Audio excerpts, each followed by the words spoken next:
Hello and welcome to Cloud Compute 2, a buyer's guide. This is the third of a three-part webcast series where you can dive into learning all about buying cloud well through using Crown Commercial Services Cloud Compute 2 agreement. We've already covered the key features of Cloud Compute 2 in part 1 and the buying process in part 2, which you can go back and watch if you need to. In part 3, we will now be covering how you can leverage the market more effectively, how Cloud Compute 2 provides support and security to your activity in this market, and what positions we've achieved with this market on key areas of the terms and conditions. Firstly then, we'll be looking at how you can leverage the market across three broad stages. When considering what your organization's needs are, when considering the market, its forces, and your routes to engage with it, and what to consider when looking beyond an immediate requirement for cloud computing that may create different opportunities for you. To look at stage 1 now. When interrogating your requirements, you may find that you're dependent on particular technologies currently. This means you should seek to identify early what the costs of migration or downtime would be, including the cost of retraining staff, re-architecting services and tools, and operating a backup system or indeed dual running with the old system. This will help you make a clear business case considering the whole life cost of the requirement, including any downtime tolerance, of course, and then carefully specifying your statement of requirements to align with this. You may have limited internal capability to specify your technical requirement, and if this is the case, you may need support from a supplier who can provide specialist consultancy. A Crown Commercial Service will always recommend you to conduct pre-tender market engagement, which should include key suppliers, your existing supplier, and a wider range of industry experts. This engagement might encompass CCS's category strategies and market summaries, as well as interactions with subject matter experts across the public sector. Crown Commercial Service runs and promotes a number of buying communities of practice to help you form and build peer-to-peer relationships. And you might also consider speaking to the CCS cloud and hosting team ourselves, of course. And now that we're thinking about the market, the cloud market can be segmented with a small number of global core service providers that share a high concentration of the market in the first segment.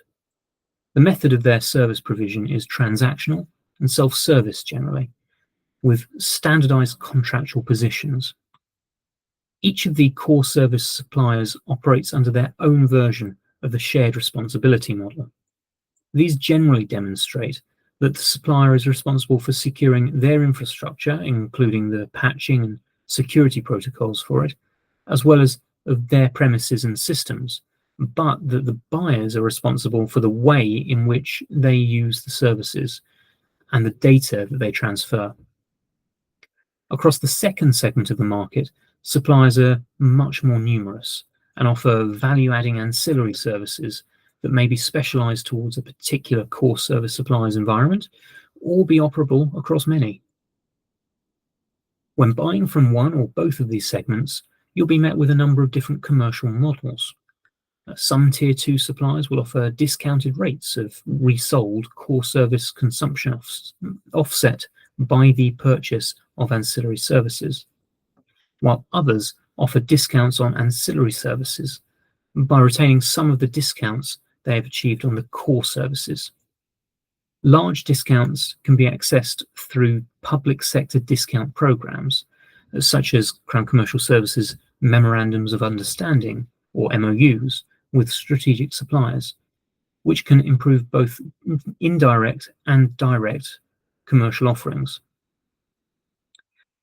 Some Tier 2 suppliers can even offer larger discounts than the core service suppliers, as they aggregate and accept responsibility for the spend commitments of multiple public sector bodies to achieve the best bulk discount.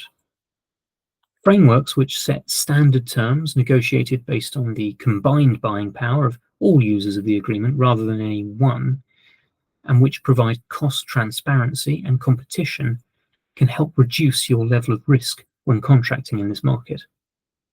And to touch briefly on the future considerations that may impact your choices and opportunities.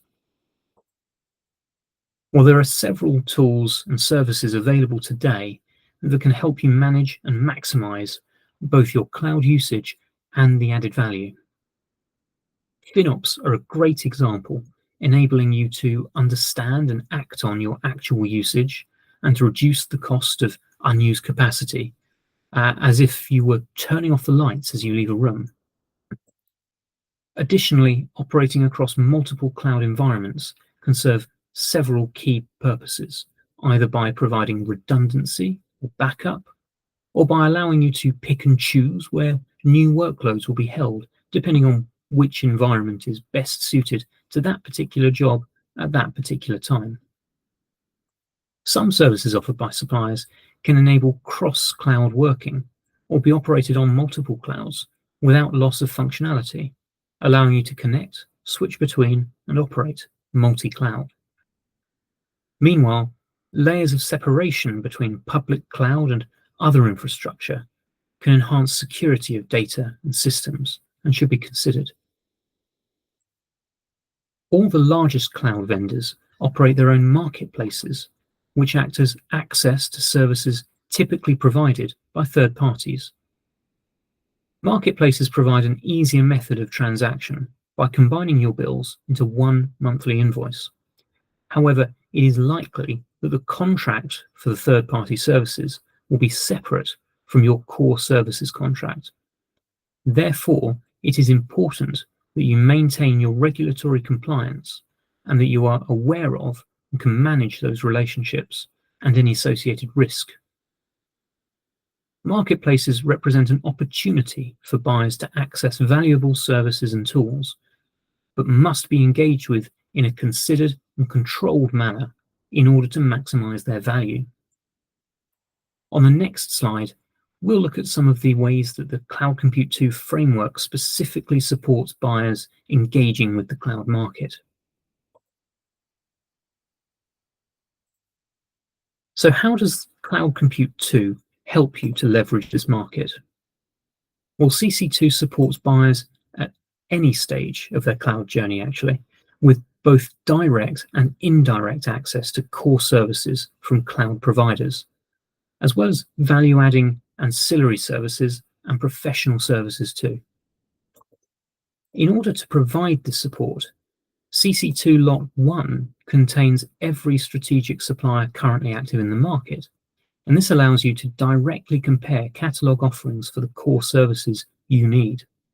Further, with the option to award either with or without further competition and based on a technical statement of requirements, CC2 ensures a route to identify and award to a suitable supplier.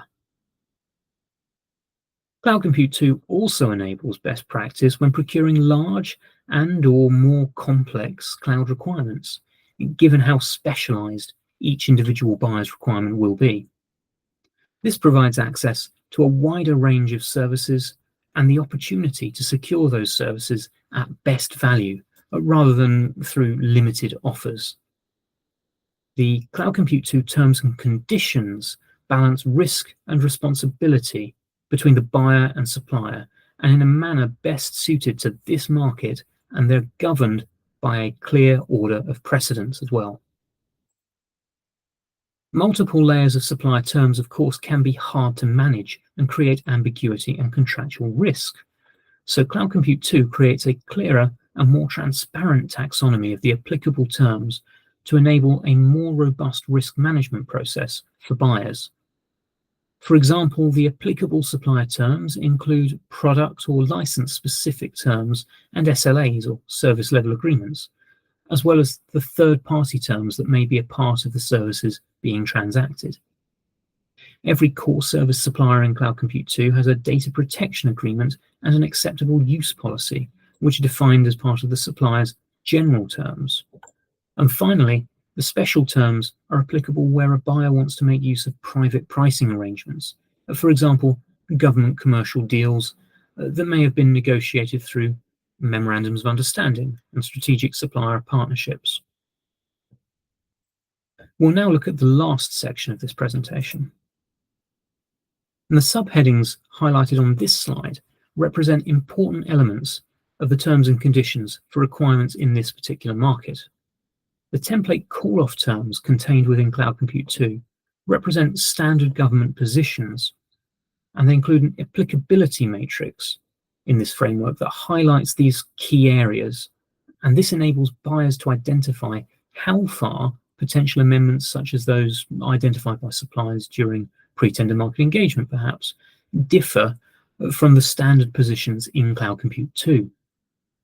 Generally, the matrix applies to requirements that make use of the Lot 1 terms. So the service description, this is where all terms that are relevant to services called off from a supplier's catalogue are recognised. And there is governance included around the supplier's use of hyperlinks. Regarding the standards and data security, well, the framework has set a comprehensive technical, security and quality standards expected of every supplier. And this assures buyers of a standard level of quality and assurance across the piece. But the order form does allow buyers to make amendments based on their specific call-off need, of course. These contractual positions around data protection are descriptive and avoid being vague in order to reduce the risk of ambiguity. For example, it is expected in this framework that the buyer is the data controller and the supplier the processor, unless the order form identifies otherwise. Buyers do not have the right to audit or inspect the supplier infrastructure, but the supplier is required to appoint external auditors and to share the output of their reports. And the applicability matrix shows how the charges for services consumed over the contract period are calculated, including how discounts are applied, and that's in the charges and invoicing section. Regarding insurances, there's an important note in that this market, some large suppliers self-insure themselves rather than purchasing external insurance, which means buyers have a need to understand their supplier's intended position in line with their own risk appetite. Regarding IPR and licenses, buyers have the right of access and use of the supplier's, or indeed its relevant licensor's, IPR in accordance with the deliverables of the call-off contract. And provision is made for unlimited IPR indemnification for the buyer unless otherwise specified in the order form. And regarding subcontracting, well, a supplier may subcontract under 30-day payment terms, and the lead supplier remains responsible for subcontractor obligations. Note that generally, resale relationships are not subcontracting relationships, and neither generally are marketplace purchased third-party services. And remember, call-off terms can be amended as part of a buyer's ITT, or invitation to tender, where they are running a further competition, enabling you to flex elements of the standard position to better reflect the specific position you are in when procuring through Cloud Compute 2. We've now come to the end of part 3, leveraging the cloud market, and of our 3-part web series. If you haven't already, consider accessing part 1, when to use Cloud Compute 2, and part 2, how to buy cloud well. To discuss how we can help you further, feel free to contact a member of our team. Thank you.